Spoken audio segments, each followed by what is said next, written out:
అందరికీ నమస్కారం. ఈ రోజు మనతో పాటుగా ఉన్నారు తెలుగు రేఖ మ్యారేజ్ బ్యూరో అధినేత సాయిబాబా గారు ఉన్నారు. మాట్లాడదాం. హలో సార్, నమస్తే. హాయ్ అండి, నమస్తే అండి. ఎలా ఉన్నారు సార్? అంతా బాగున్నానండి. సార్, మీతో నేను మాట్లాడినప్పుడు ఎగ్జాంపుల్ నేను ఒక మ్యాచ్ కోసం వచ్చాను అనుకోండి. నాకు బెస్ట్ ఆప్షన్స్ ఏమన్నా కొన్ని చూపిస్తారా? అందులో నాకు ఏమైనా సెలెక్ట్ చేసుకోవడానికి ఇస్తారా, లేకపోతే మీరే బెస్ట్ సెలెక్ట్ చేసి నాకు ఇస్తారా? లేదమ్మా, మేము ఎలా చేస్తాము అంటే మీ ప్రొఫైల్ మాకు ఇచ్చారనుకోండి, వన్స్ రిజిస్టర్ అయిన తర్వాత రెండవ రోజు నుంచి మీ వర్క్ స్టార్ట్ చేస్తాం. మేము ఎలా చేస్తామంటే మా దగ్గర ఉన్న మధ్యవర్తులకు పంపిస్తాము.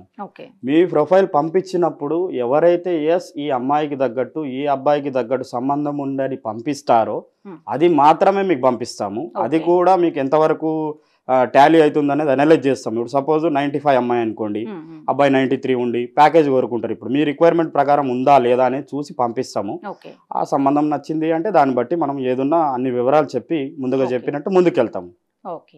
అందులో జాతక పరంగా కూడా చూస్తారా, లేకపోతే జాతకాలు అనేది పంతులు గారు చూసేయండి, నేను టైమ్ ఆఫ్ బర్త్ ఇస్తాను. ఆ అమ్మాయికైనా అబ్బాయికైనా వాళ్ళని చూసుకోమని చెప్తా. జాతకం అనేది వాళ్ళ కుటుంబాలకు సంబంధించిన, కొందరు జాతకాలు చూస్తారు, కొందరు చూడరు. ఎవరైతే చూస్తారో వాళ్ళకి ఖచ్చితంగా టైం ప్రొవైడ్ చేస్తాం, చూసుకోండి.